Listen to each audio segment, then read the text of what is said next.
පඹයක් නැති ගොයමක් නැත. පඹයන් නැතුව ගොයමකට ආරක්ෂාවක්ද නැත. එහෙන් කෙතකට පඹයන් අනවශ්‍ය නොවේ. වැඩම අවදාළ කැලණිය විශ්වවිද්‍යාලයේ පාලි හා සංස්කෘත ජ්‍යෙෂ්ඨ මහාචාර්ය ඉන්දිරාගාරයේ ධම්මරතන නායක ස්වාමින් වහන්සේ ඔබ වහන්සේටයි මේ කරන ගෞරවනීය නමස්කාර පූරක ආරාධනය. හාමුදුරන්ගෙන් අවසරයි මේ අවස්ථාවට සහභාගී වෙන කලාකාමී සහෘද සියලු භවතුනි මට කොච්චර වෙලාවක් වෙන් කරලා තියෙනවද කියන්න මම දන්නේ නැහැ. හැබැයි මම ඉස්සෙල්ලා අහනකොට කිව්වා විනාඩි 15ක් විතර කියලා. ඒක එහෙමද දන්නෙත් නැහැ. කමක් නැහැ. අද මම මේ අවස්ථාවට සහභාගී වෙන්නේ කාරණා කීපයක් නිසා. පළවෙනි කාරණාව මේ කලාවට තියෙන ලෙන්ගතුකම සහ හිතයිශීවන්තකම. හාල්පන්දෙනිය මහත්තයාගේ ගෙදර මම බණ කියලා තියෙනවා. හාල්පන්දෙනිය මහත්තයා මම අඳුරන්නේ. ඉතින් ඒ සම්බන්ධතාව එක්ක මේ මාතෘකාව දිගට කතා කළා. කතා කරපුවාම මම ආශිර්වාද කළා. මම නැවත සැරයක් ජානක හාල්පන්දෙනිය මහත්තයාට www.artist.lk වෙබ් අඩවිය ආරම්භ කිරීම නිමිත්තෙන් තුනුරුවන් සරණ දෙවි රැකවරණ ප්‍රාර්ථනා කරනවා. අපි සියලු දෙවියන්ගේ ආරක්ෂාවෙන් ආශිර්වාදයෙන් තුනුරුවන්ගේ ආශිර්වාදයෙන් මේ කටයුත්ත දිගින් දිගටම සාර්ථක වේවා කියන ප්‍රාර්ථනාවත් එක්ක කලාව කියලා කියන්නේ ටිකක් දිග මාතෘකාවක්.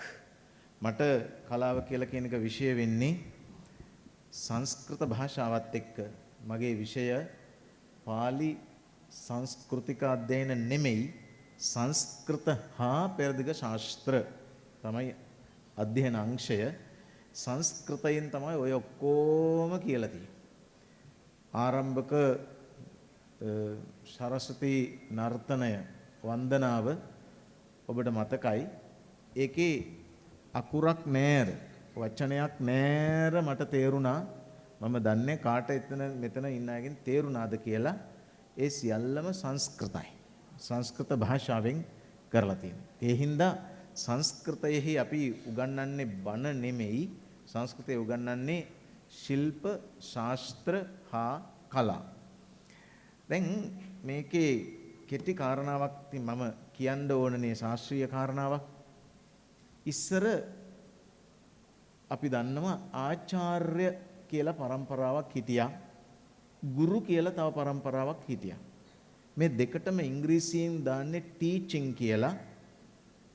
ටීචින් කියලා කියන්නේ උගන්වන අයට ද පුරුදු කරන අයට ද කියලා පොඩි විමතියක් තියෙනවා.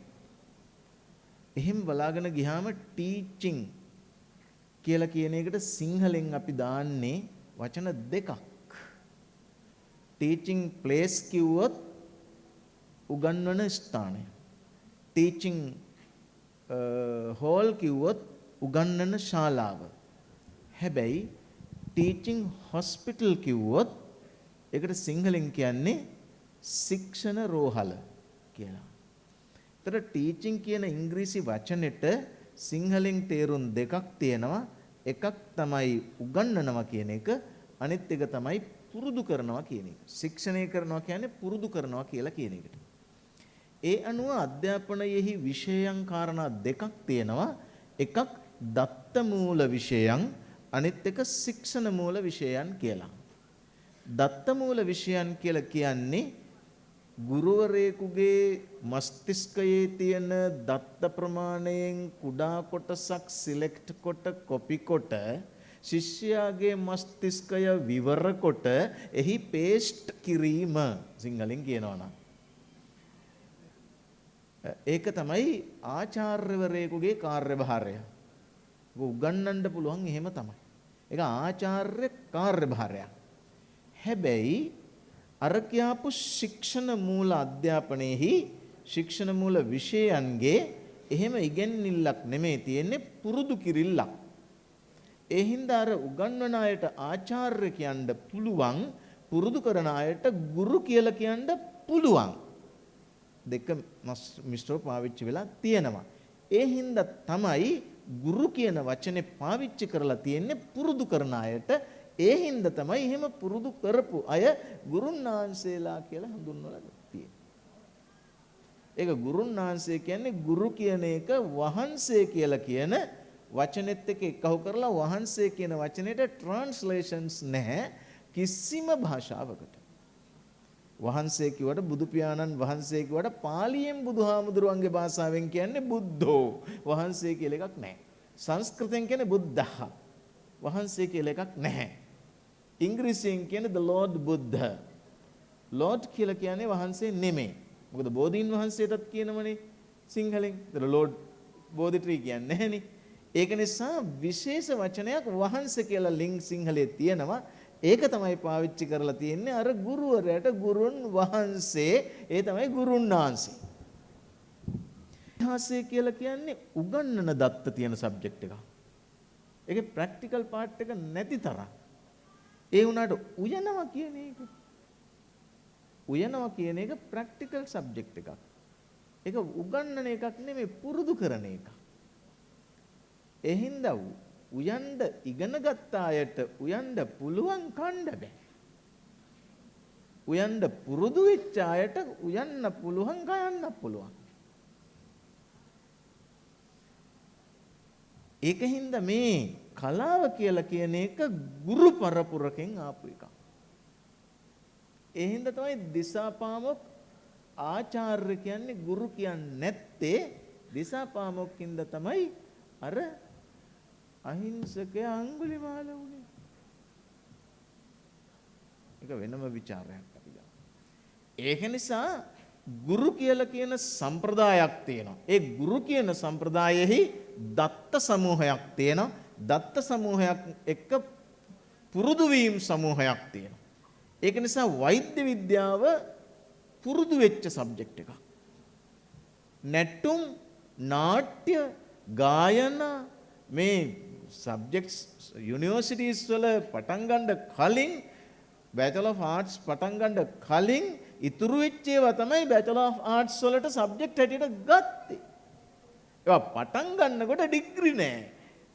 ඩිග්‍රී පටන් ගත්තාම සබ්ජෙක්ට් එක නෑ. සමහර ඒවා සබ්ජෙක්ට් නෑ ඔබ්ජෙක්ට් විතරයි තියෙන්නේ. ඉතින් ඒක හින්දා මේ කලා ක්ෂේත්‍රය පුරුදු කරන එකක් ගොවිතැන වගේ මේකක්. ඒ හින්දා කලා ක්ෂේත්‍රය කියන්නේ ෆීල්ඩ් එකනේ කෙතනේ කලා කෙතනේ. ඒ කලා කෙතක් ඇතුලේ ඉගෙන ගත්ත අයට වැඩක් නැහැ. කෙතක් ඇතුලේ පුරුදුකාරයන්ට තමයි වැඩේ තියෙන්නේ. සබ්ජෙක්ට් එක ඉගෙන ගත්ත අයට තියෙන්නේ කෘෂි උපදේශක වශයෙන් කටයුතු කරන්න.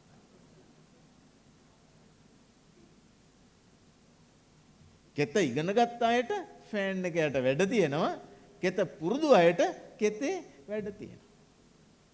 එහෙනම් කලාව කියලා කියන එක ලං වෙන්නේ ගුරු පරපුරකට මිසක් ඇදුරු පරපුරකට නෙවෙයි. උංගව જાති තියෙනවා මේ සම්බන්ධයෙන් කතා කරන්න. හාල්පන්දෙනිය මහත්තයා සූදානම් කරනවා නම් හොඳයි. මේ ශේෂ්ත්‍රයේ ඉන්න නවීනයන් සහ ප්‍රවීණයන් කවුරුත් වගේම දිනපතාම වයසෙන් අඩු සහ වැඩි බොහෝ දෙනෙක් මේකට එකතු වෙනවා.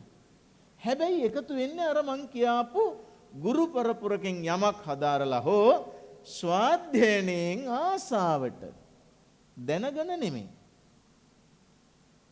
දැන් රංගනය ගත්තොත් රංගනයෙහි තියෙනවා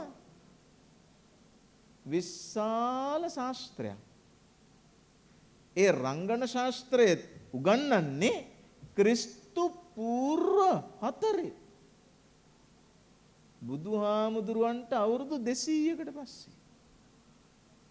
භරත මුනිවරයා ලියන්නේ මුනිවරයෙක්. මුනිවරු තමයි ඒ කාලේ කොයි ශාස්ත්‍රයේද දුන්නේ? කාම ශාස්ත්‍රයේත් මුනිවරයෙකු ගෙනේ. වාත්ස්‍යයි. එතකොට භරත මුනිවරයා තමයි නාට්‍ය ශාස්ත්‍ර ලියන්නේ. සංස්කෘතෙන් ලියන්නේ. ඊගාවට දසරූප ලියන්නේ ධනංජය. ඒ මේ ක්‍රිස්තු වර්ෂ ආරම්භක යුගයේදී සිද්ධ වෙච්ච දේවල්. ඒ වෙයිදී තමයි ආහාර්යාභිනය, ආංගිකාභිනය, සාත්විකාභිනය උගන්වන්නේ. අපි යමක් කියනකොට, කරනකොට, ගයනකොට, වායනකොට, නටනකොට, රඟනකොට ප්‍රේක්ෂකයා හෝ ශ්‍රාවකයා හෝ ඇතුලේ ඉන්න භාවය සහිත පුද්ගලයා ඇවිස්සෙනවා. හැබැයි භාවය තියෙන එක්කෙනා තමයි ඇවිස්සෙන්නේ. භාවය නැත්තම් අවසන්ඩ බෑ. ඒ භාවය අවසන්ඩ භාවය මේක ඇඟ ඇතුලේ තියෙන්න ඕනි. භාවයට කලාව විසින් අනුභව දෙන්න පුළුවන්. විභාව දෙන්න පුළුවන්. විභාව, අනුභාව, ව්‍යභිචාරී භාව, සාත්වික භාව කම්පණය කරලා ගත්තාම රස ගණනය වෙන්නේ. එහෙම නිකම්ම රස එන්නේ නෑ. මිරිසෙන් විතරක් එනවද? කහ වලින් විතරක් එනවද? ඉඟුරු වලින් විතරක් එනවද? වතුර නැතුව එනවද? ඒ ඔක්කොම තිබිලා මේ වඩු නැතුව එනවද? බඩු කියන්නේ මේ ව්‍යංජනයට අදාළ ඒවාද? ඒ ඔක්කොම එක හදන එක එන්නේ නැතුව තියනවද? එහෙම නෑ.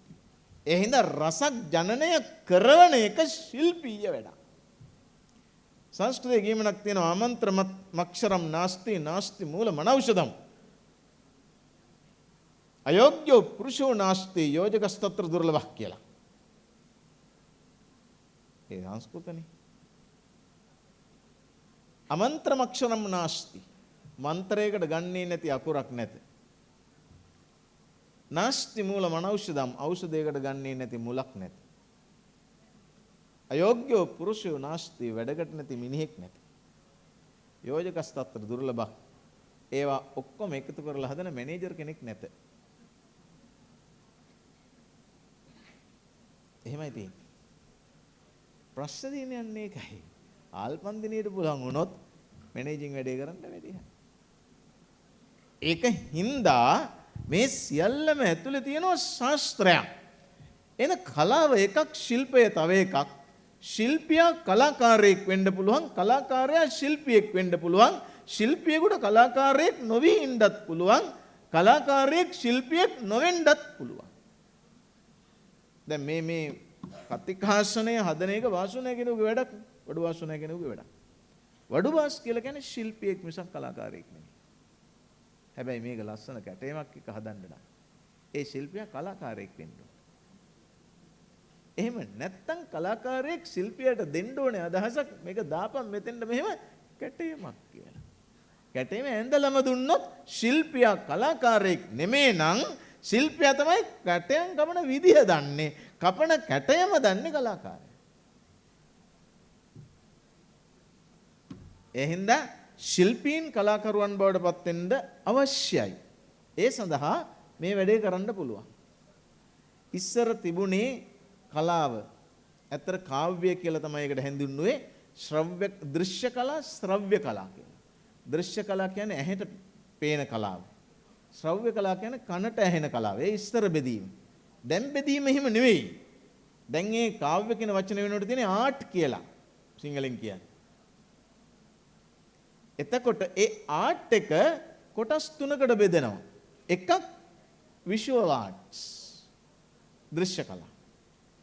අනිත් එක ඉමේජ් ආර්ට්, ප්‍රසංග කලා. මොකද මේ ප්‍රතිබිම්බ කලා. අනිත් එක පර්ෆෝමින් ආර්ට්ස්, ප්‍රසංග කලා. විෂුවල් ආර්ට්ස්, දෘශ්‍ය කලා, ඉමේජ් ආර්ට්, ප්‍රතිබිම්බ කලා. ඊගාවට performing arts, ප්‍රසංග කලා, ප්‍රාසංගික. ඒ වගේ දීර්ඝ විස්තර කතා කරන්න මට මේක වෙලාව නෙවෙයි, මං හිතන්නේ එහෙම වෙලාව ගන්න හොඳයි කියලා. ඒ කොයික කරලත් වින්දනය තියෙන්න ඕනේ ඇඟ ඇතුලේ. රස 9ක් තියෙන්නේ. 9යි රස තියෙන්නේ කියලා තමයි ධනංජය කවිය ධනංජය විචාරකයා දක්වාම හිතාගෙන හිටියේ. 11ක් තියෙනවා කියලා ඊට පස්සේ හොයාගෙන තියෙනවා ලංකාවේ කුමාරතුංග මුනිදාසතුමත් එක රසයක් හොයාගෙන තියෙනවා. ශෘංගාර හාස්‍ය කරුණ රෞද්‍ර වීර භයානක බීභත්ස අద్భుත ශාන්ත වත්සල කරුණ ආදි වශයෙන් රස 11ක් තියෙනවා. ඒ 11ම තියෙන්න ඕන ඇඟ ඇතුලේ තියෙන කෙනාට තමයි ජනනය කරන්න පුළුවන්. ඒක හරියට ගුරුවරයෙකුට පුළුවන් ඇඟක් ඇතුලේ ඉන්න ડોක්ටර් කෙනෙක් බවට පත් කරන්න. ඒක නොවුනොත් ඇඟ ඇතුලේ ඉන්න ડોක්ටර් කන්ඩක්ටර් වෙලා නවතින්න පුළුවන්. එතන ඇඟ ඇතුලේ ළමයෙකුගේ ඇඟ ඇතුලේ නීතිඥයෙක් ඉන්න පුළුවන්. ගුරුවරයෙකුට ඒ නීතිඥයා ඇදලා ගන්න පුළුවන්. නැත්නම් වැරදිකාරයෙක් වෙලා විත්ති කූඩුවට යන්න පුළුවන්. ඒ වගේ ඇඟ ඇතුලේ රසයක් තියෙන කෙනෙකුට රස ගන්නන්න පුළුවන්. ඇඟ ඇතුලේ රස නැති කෙනෙකුට ඒක මොකක් වගේ දන්නවද? කිචි නැති උන්ට කිචි කවන්න බෑනේ. නිකන් කිචි නිකන් තියෙනවා නම් ළඟින් ගිහිල්ලා කවපුවම වචනයක් කියනවා ඒවා මේ වගේ තැන්වල කියන්න බෑ. ඒවා ඔබතුමාලා දන්නේ නැතුව ඇති. නිකන් කිචි ළඟින් හොඳටම කිචි තියෙන එකෙක්. ළඟින් යනකම් ඉව ගමන් ඒ කිචි තියෙන කෙනාට කිචි නැති කෙනාට කිචි කවන්න යනකොට කිචි කවන්න යන එකාට කිචි. ඔය අරු ඉන්න මේ. ඒ වගේ ඇඟ ඇතුලේ රසය නැත්තම් නැති කෙනෙකුට රසයක් දෙන්න බෑ. ඇඟ ඇතුලේ රසය ලේෂ මාත්‍රයක් හරි තියෙනවා නම් කලාකාරයෙකුට පුළුවන් අර විභාව අනුභාව ව්‍යභිචාර තියෙන ඇඟ ඇතුලේ තියෙන එකට කියන්නේ භාවය විභාව අනුභාව ව්‍යභිචාර විභාව එකතු කරලා සාත්වික භාවය දුන්නාම රසය නිකම්ම උපදිනවා. ඒක නිකන් හඳුන් කූර වෙනම තියෙනවා, ගිනි පෙට්ටිය වෙනම තියෙනවා, පත්තු කරපුවාම සුවඳ එනවා. අන්න ඒ වගේ. ඒක නිසා කලාව කියලා කියන්නේ මෙහෙම දිග වැඩක්. මම ඒකට දේවල් කතා කරන්න දේවල් තියෙනවා මේ වගේ වෙලාවල් වල. නමුත් මේක අන්තිම මොහොතේ හොඳ නෑ. එච්චර වෙලාව ගන්න එක. කලාකාරයන්ට බොහොම ආදරෙන් කියන්න ඕන මම. ඒ කාර්යෝ කියලා වචනේ මම පාවිච්චි කරන්නේ කාර්යය කියන එක අර නැට්ටුක් කාර්යය කියලා කියන අර්ථයෙන් කියන එක නෙමෙයි. ආදරයට මේ කියන්නේ. අපි කලාකරුවෝ කියලානේ කියන්නේ සිංහලෙන්. ඒ කරු කියලා කියන වචනේට කාර කියන වචනේ තමයි පාලියෙන් සංස්කෘතෙන් එන්නේ. කලාකරුවෙකුට කලාත්මක හැඟීමක් උත්පාදනය වෙලා ඒක නිර්මාණයක් බවට පත් වෙන්න නම් මාන කියලා එක જાතියක් තියෙනවා, නිර්මාණ කියලා තව જાතියක් තියෙනවා, ප්‍රතිනිර්මාණ කියලා තව જાතියක් තියෙනවා. මාන හදන්න බෑ. නිර්මාණ හදන්න පුළුවන්. ප්‍රතිනිර්මාණත් හදන්න පුළුවන්. උදාහරණයක් වශයෙන් ගත්තොත් එහෙම දැන් මේ කතිකාසනය කියලා කියන්නේ ප්‍රතිනිර්මාණයක්. මේක මිනිස්සුන්ට හදන්න පුළුවන් එකක්. මේක හදන්නේ ලෑලි වලින්. ලෑලි කියන්නේ නිර්මාණයක්. මේක කියන්නේ ප්‍රතිනිර්මාණයක්, ලෑලි කියන්නේ නිර්මාණයක්. ඒකත් මිනිස්සුන්ට හදන්න පුළුවන්. මානය කියන්නේ ගහ. ගහ හැදෙන්න ඕන. ඒ වගේ. වැලි හදන්න බෑ. වැලි වලින් වීදුරු හදන්න පුළුවන්. වීදුරු වලින් ග්ලාස් එකක් හදන්න පුළුවන්. ඒ වගේ නිර්මාණ කියලා කියන ඒවා එන්නේ මාන වලින්. මාන වර්ග දෙකකට එනවා. එකක් මානයකින් නිර්මාණයක් එනවා, තව මානයකින් නිෂ්පාදනයක් එනවා. ඒක කලාකරුවෙකුට රැඳෙන්න නම් කලාකරුවා ඇත්ත වශයෙන්ම වෘත්තික භාවයෙන් සමන්විත පුද්ගලයෙක් වෙන්න ඕනේ. එහෙම නැත්නම් ඔබ අහලා ඇති මැටි කරත්තය කියලා කියන සිංහල නාට්‍යය මැටි කරත්තය කියන පරිවර්තනයක්. ඒක සංස්කෘත මෘච්ඡ කටික කියලා. මෘච්ඡ කටික, මෘත් සකටික මැටි කරත්තය.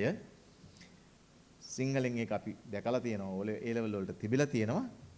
ඒක සංස්කෘතයේ මෘච්ඡ කටික නාට්‍යය. ඒකේ ඉන්නවා කලාකාරයෙක්. ඒ කලාකාරයෝ වගේ කලාකාරයෝ දැනුත් ඉන්නවා.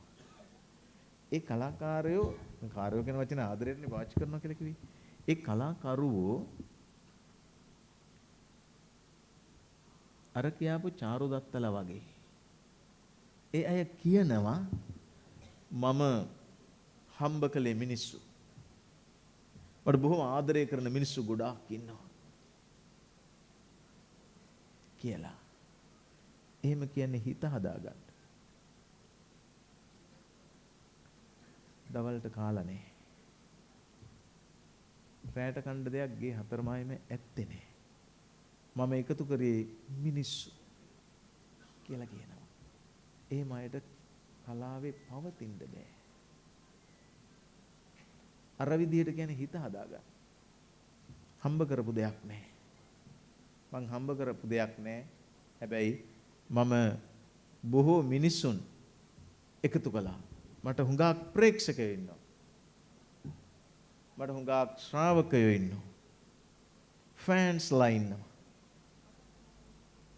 ඒ උනාට දෙවේලක් කණ්ඩ බඩු ගෙදර නැහැ. එහෙම කලාකාරයෙකුට පවතින්න බෑ. නිර්මාණයක් කරන්න මිනිහෙකුට ශක්්‍යතාවක් තියෙන්න ඕනේ. ඒක නිසා නිර්මාණ හැකියාව තියෙන කාලේ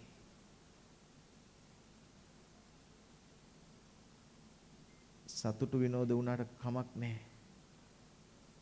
පොඩ්ඩක් ගානකට ඒව කරත් කමක් නැහැ.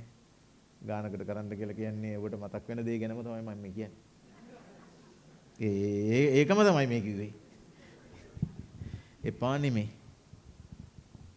ඒව විතරක් කරලා අන්තිම කාලේ කලාව කියලා ඉතුරු වෙන්නේ කිරුළ මුතුලිහි සරසර හඬින් වැగిරෙන තුරු මෙදුම් දෙතිත පැටලි ගිගිරි වැළපෙන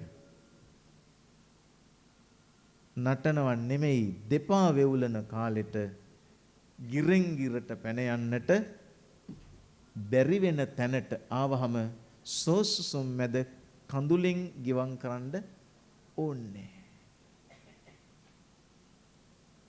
ඕනේ. එහෙම ඕනේ. කලාවේ වැරද්දක් නෙමෙයි. ප්‍රේක්ෂකයන්ගේ වැරද්දකුත් නෙමෙයි. කවදාක්වත් ආදරය කරන ප්‍රේක්ෂකයා විතරක් විශ්වාස කරන්න එපා. ආදරය කරන ශ්‍රාවකයා විතරක් විශ්වාස කරන්න එපා.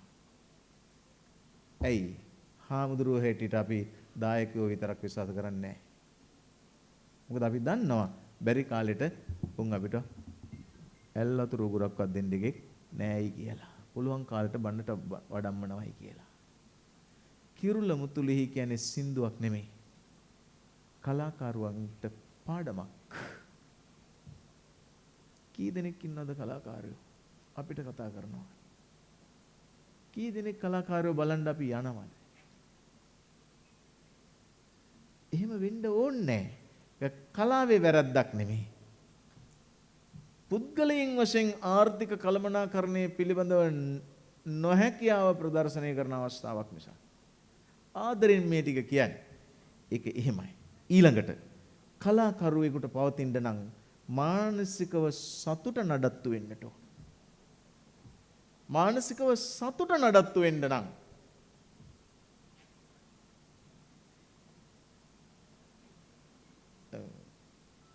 මෙහෙම විතරක් කියමුකෝ. නොකල යුතු දේවල් නොකර තමන්ගේ ජීවිතේ පාරට බහින්න පුළුවන් තැනක තියෙන්න ඕන.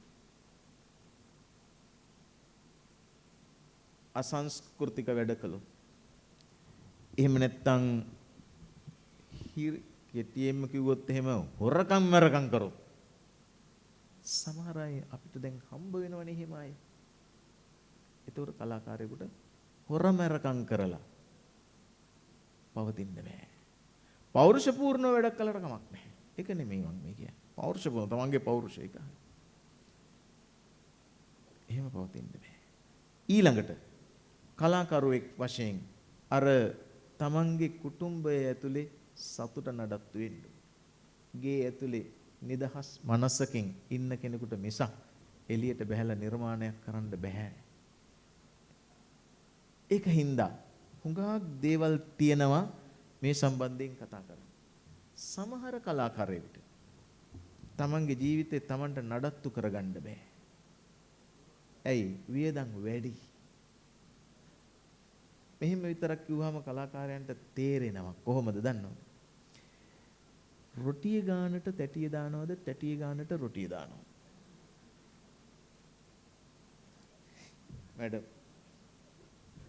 මැඩම්ලා ගෙදර ගිහිල්ලා අපි රොටි කනවනේ. ඇත්තට අපිට ඕනේ රොටියද තැටියද? අපිට ඕනේ රොටිය. රොටිය ප්‍රමාණයට තැටියක් හදාගත්තාම මදිද? අර කලාකරුවා හෝ අර ජ්‍යෙෂ්ඨ කලාකාරිනියට හෝ කලාකරුවාට මෙච්චර තැටියක් ඇත. එහෙයින් මගේ රොටිය එපමණ විය යුතුයි කියලා හිතුවොත් එහෙම බෑ. එහෙනම් මට මං අර ත්‍රිවීල් කාරයෙකුගෙන් ගත්ත කෑල්ලක් හැමදාම බණවලට කියනවා. ඒ තමයි මට මං වෙන්න මේ හොඳටම ඇති. ශ්‍රීමත් ඉන්ද්‍රජිත් රේණුගේ මහත්තයාට මතකයි.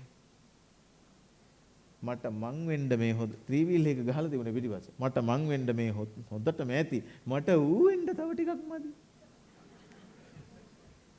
ඒ ටික වෙන්න ජීවිතේ කාලෙ මදි. ඒ හින්දා මට මේ හොඳටම ඇති. ත්‍රිවීල් කාර්යයේද මූ දාර්ශනිකයෙක් නේ. මට මං වෙන්න මේ හොඳටම ඇති. මට ඌ වෙන්න තව ටිකක් මදි. ඒ ටික වෙන්න ජීවිතේ කාලෙ මදි. කලාකරුවෝ නිර්මාණ ශිල්පී තමාගේ වපසරිය තෝරාගත යුතුයි. ඒ හින්දා රොටියේ ප්‍රමාණයට තැටියක් තනා ගන්නවා මිස ණයටගත් තැටියක රොටිය ඒ ගානට දාගන්න ගත්තොත් බෑ. රොටිය තැටියට වඩා ලොකු වෙන්න හොඳම නෑ. ඇයි දන්නවද? වැඩි හරිය පිච්චෙනවනේ. ඒක නිසා. එහෙම කිව්වම හොඳම ඇති. ඉතින් ඒක නිසා බොහෝම කාල වේලාව ගත වෙනවා. මම මීට වඩා කාල වේලාව ගන්නෙ නෑ. ශ්‍රී ලංකාව වාගේ සමාජයක අපිට ජීවත් වෙන්න සිද්ධ වෙන්නේ කලාකරුවෝ හැටියට. මේක ශ්‍රී ලංකේය සමාජයක්. ලාස් වේගාස් නෙමෙයි. එතන ලාස් වේගාස් හි ෆිල්ම් එකක් සහ ශ්‍රී ලංකේය සමාජයට දෙන ෆිල්ම් එකක් දෙකක්. එතන තාමත් සොම්බි නො වූ සමාජයක්. තාමත් සොම්බි නො වූ සමාජයක්. ඒක නිසා කලාව කියලා කියන්නේ ආගමකට ගහන එකක් වෙන්න ඕනේ නෑනේ. කලාව කියලා කියන්නේ සම්භාව්‍ය දර්ශනයකට ගහන්න ඕන එකක් නෙමෙයිනේ. කලාව කියලා කියන්නේ කාගේ හරි හිත රිදවන්න ඕන එකක් නෙමෙයිනේ. කලාව කියලා කියන්නේ එහෙම එකක් නෙමෙයි. the hint arts යනු ආර්ට්ස් නොවේ. ඒක හින්දා මම තව එකක් ඔබට එකක් විතරක් කිව යුතුයි. ඒ තමයි රසවින්දකයා අසමාන වේ. සමාන වින්දකයෝ නෑ. සමහරුන්ට සමහර ඒවා විඳ ගන්න පුළුවන්. සමහරුන්ට සමහර ඒවා විඳ ගන්න බෑ. ඒක හින්දානේ ඕන කරන සින්දුව ආවේ නැති විච්චාම අන්තිම තප්පරේ හරි පුටු පොළවේ ගහන්නේ. එනවාද? වින්දකයා සමාන නෑ. සමහරු විඳින්නේ ඇඟෙන්. සමහරු විඳින්නේ මස්තිෂ්කයෙන්. සමහරු විඳින්නේ කසේරුකාවෙන්. අහලා තියෙනවද සින්දු විඳිනවයි කියලා කොඳු වැට පෙළියෙන්? එහෙම විඳිනේ උන් ඉන්නවා. ඒතර කොඳු වැට පෙළට ඕන එක ආවේ නැති විච්චාම පුට්ටු පොළොවේ ගැහෙනවා. ඒක නිසා කලාකරුවන් සමාන විය හැකි මුත් වින්දකයන් සමාන නැහැ. මේ සමාජයේ අපි ජීවත් වෙනකොට ඒ බව තේරුම් ගන්න වෙනවා. එහෙම නැත්නම් කලාව පිළිබඳ යම් යම් දුක් මුසුපුවත් අපිට ඇහෙන්න ඉඩකඩ තියෙනවා. ඉතින් කාල වේලාව ගත වෙන නිසා ඒ ගැන ඔබේ අදහස ඔබ බොහොම සාවධානීව කටයුතු කරනු ඇතයි කියලා හිතනවා කලා නිර්මාණයන් කරද්දී. තෙරුවන් සරණයි. මම නැවත සැරයක් සුභාශිංසන ප්‍රාර්ථනා කරනවා. ජානක හාල් පන් දෙනිය මහත්තයාට අර එතුමගේ මිත්‍රෙක් කිව්වා නිකන් හාල් පාන් තෙල් දෙනිය. හාල් පාන් තෙල් දෙනිය. ඉතින් මහත්තයාට තව බොහෝ දේවල් දෙන්න හැකියාව ලැබේවා කියලා කලා ක්ෂේත්‍රයට ඔබතුමා වාසනාවක්. ශ්‍රී ලංකේය කලා ක්ෂේත්‍රයට ඔබතුමා හරි වාසනාවක්. සාමාන්‍යයෙන් කෙතක් වෙච්චාම ගොයනුත් තියෙනවා. පඹයොත් ඉන්නවා. පඹයන් නැති ගොයමක් නැත. පඹයන් නැතුව ගොයමකට ආරක්ෂාවක්ද නැත. එහෙන් කෙතකට පඹයන් අනවශ්‍ය නොවේ. මම යනවා.